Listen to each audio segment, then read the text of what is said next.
it's Friday already.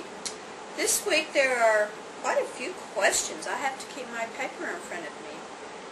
Time with Time was asking about doing a video on using different types of wood in magic, and she or he had done some research and wanted to know what we thought. I don't have my tradition doesn't use wood in magic. I know there are a few traditions that have sacred wood. There's probably quite a few, but I don't come from one of those traditions, so I really can't give you any advice. If it's right for you, follow it.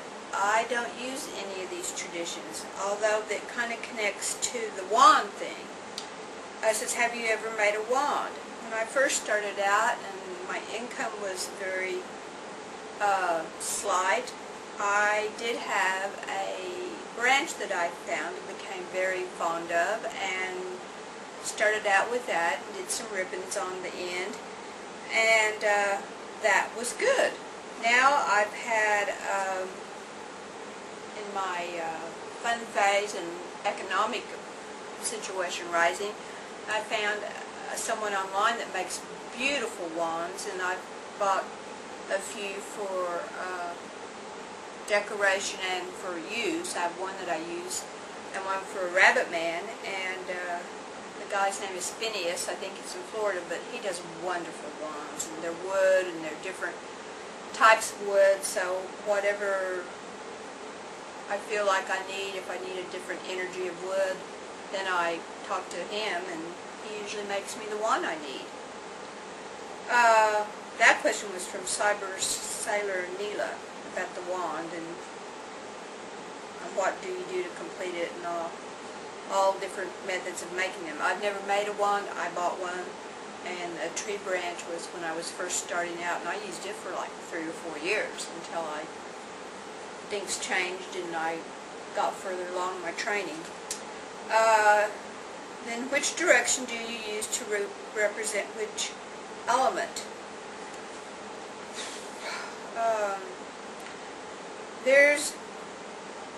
I follow, gosh, I guess I started out with Scott Cunningham. Well, I started out with my mother, and then Rabbit Man turned me on to Scott Cunningham books, and those really spoke to me. And then I just kind of figured out, well, earth means certain things, and air means certain things, and I set up different every time. It depends on the ritual that I'm doing, the spell I'm doing.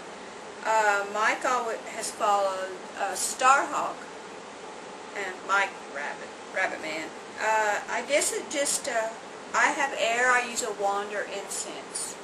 Earth, I use some of my crystals, and always crystals and rocks, sometimes some sand. For fire, candle, always usually a candle for a fire, because that's pretty general.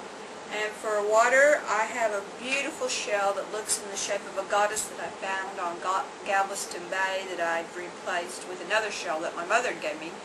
So I keep it, and like I said, I have maybe 3 or 4 different elements to represent each direction. It just depends how I feel. That's the whole great thing about walking this path, is there's not one right way. You can read and all these books, and there's a million of them, and eventually you'll find what fits you. I don't have an opinion on right or correct magical correspondence. It just never.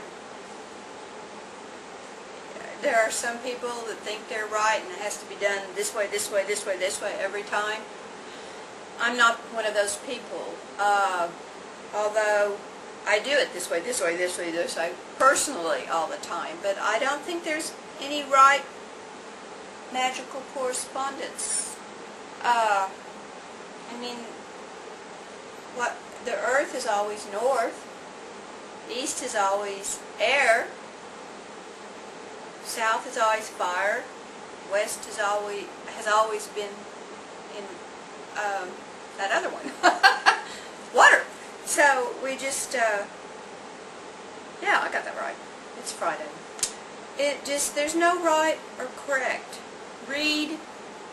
There's too many traditions, and they're all right for the person who practices them. Noble Sunrise asks, is there a danger in doing something in a ritual the wrong way, or is it best for the practitioner to do what feels right to them? I have heard some pagans say to do what feels right to you, and others who say to do things a certain way or suffer consequences. The consequences mentioned were problems with astral, nasties, evil spirits, etc. that could be attracted by the work that you are doing and cause you problems. What is your opinion on how to be safe in ritual for such things, and is it a real danger? Thanks. I guess that would depend on the ritual you're having and what your intent for that ritual is. If you close a circle tight, when you cast a circle, it should be tight enough that you don't get any astral nasties or evil spirits coming in. That's my opinion. I've never had that experience. I've been in some rituals that are led by others that I have felt maybe slightly uncomfortable with, but I always have my personal protection not as strong as it should be sometimes, and it hasn't affected me. So, as we've said in videos before, to be safe in a ritual, you really need to know what your intent is, and when you ask for it, be specific. There's always danger. There's always danger.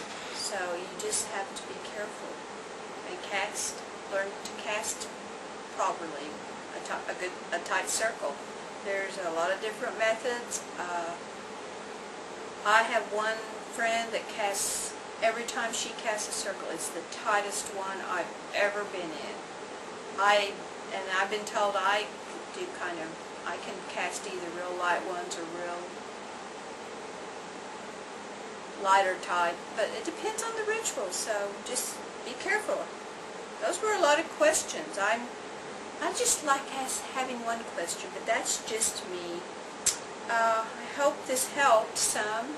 Just when you walk this path, go slowly, don't rush it, find what works for you, and keep asking questions. But some of us that are further along or have more experience can help, but that doesn't make us right all the time. The whole beautiful aspect of being magical and working spells is to find what works for you and do no harm. So that's Friday. Keep cool.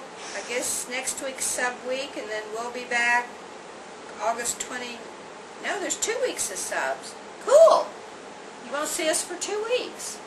So peace, love, and fly low.